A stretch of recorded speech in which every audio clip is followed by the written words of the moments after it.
എൻ്റെ പ്രോജക്റ്റിലേക്കുള്ള entries through Jithu sir. Jithu സാറിൻ്റെ അടുത്ത് എനിക്കൊരു കോൾ വന്നിട്ടാണ് ഞാൻ അർഫാസിനെ മീറ്റ് ചെയ്യുന്നത്. അപ്പോൾ തന്നെ ജിത്തു സാർ എനിക്ക് അർഫാസിനെ പറ്റിയൊരു നല്ലൊരു ഇൻട്രൊഡക്ഷൻ തന്നിരുന്നു. So and being a huge Jithu sir movie fan, ഞാൻ അത്രയും എക്സൈറ്റഡ് ആയിട്ട് തന്നെയാണ് ഞാൻ അർഫാസിനെ മീറ്റ് ചെയ്തത്. I was really looking forward to that narration.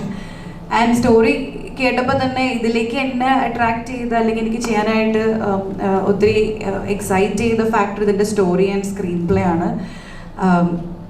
ഈ മെയിൻ ലൈക്ക് ഈ ഫിലിം എങ്ങനെയാണെന്ന് വെച്ചാൽ നമ്മൾ യൂഷ്വലി ഒരുപാട് ക്യാരക്ടേഴ്സ് ഉള്ള ഫിലിംസ് ഉണ്ടാവാറുണ്ട്. ബട്ട് ദിസ് ഫിലിം മെയിൻലി 3 ക്യാരക്ടേഴ്സാണ് ഇത് ഡ്രൈവ് ചെയ്യുന്നത്.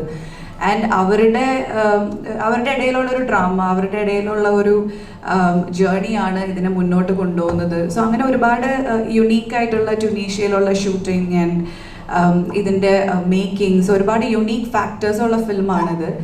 ആൻഡ് ഇതെല്ലാം comes in a thriller genre that makes it more engaging for the audience to watch. ഇതൊരു എക്സ്പെരിമെൻ്റൽ മൂവിയാണ്. It's a slow burner. And Asif പറഞ്ഞ പോലെ എന്തായാലും ഒരു മോശം സിനിമയാവില്ല എന്ന് ഞങ്ങൾക്ക് എല്ലാവർക്കും നല്ല ഉറപ്പുണ്ട്. ആൻഡ് ഞങ്ങളെല്ലാവരും we have poured our heart and soul into this film. Like he said, ട്യൂണീഷ്യയിൽ ഞങ്ങൾ ഷൂട്ട് ചെയ്തപ്പോൾ ഒരുപാട് ലിമിറ്റേഷൻസ് ഉണ്ടായിരുന്നു. ക്രൂ മെമ്പേഴ്സ് വളരെ ലിമിറ്റഡ് ആയിരുന്നു. എന്നാലും ഞങ്ങൾക്ക് ഇതൊരു ഒരു ക്രിയേറ്റീവ് എക്സ്പെരിമെൻ്റ് ആയിരുന്നു ഈ പ്രോജക്റ്റ്. ഒരു തിയേറ്ററൊക്കെ ചെയ്യുന്ന പോലെ ലൈവ് സൗണ്ട് ആയിരുന്നു. ഒരുപാട് റിഹേഴ്സലൊക്കെ ചെയ്തിട്ട് ചില സമയത്ത് നമ്മൾ ചില പ്രോജക്ട്സ് ചെയ്യുമ്പോൾ നമ്മൾ ക്രിയേറ്റീവ്ലി ഒത്തിരി സാറ്റിസ്ഫൈഡ് ആവും. അങ്ങനത്തെ ഒരു ഫിലിമാണിത്.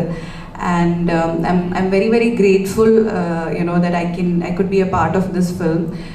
So thank you Arfaz, thank you Jittu sir, thank you Asif, and thanks to the production. And definitely എൻ്റെ കരിയറിൽ ഞാൻ എന്നും ഓർത്തിരിക്കുന്ന ഒരു ഫിലിമായിരിക്കും ഇത്. ആൻഡ് ഇറ്റ്സ് മറ്റന്നാൾ റിലീസാവാണ്. So very very excited and looking forward. And നിങ്ങളുടെ എല്ലാവരുടെയും സപ്പോർട്ട് വേണം.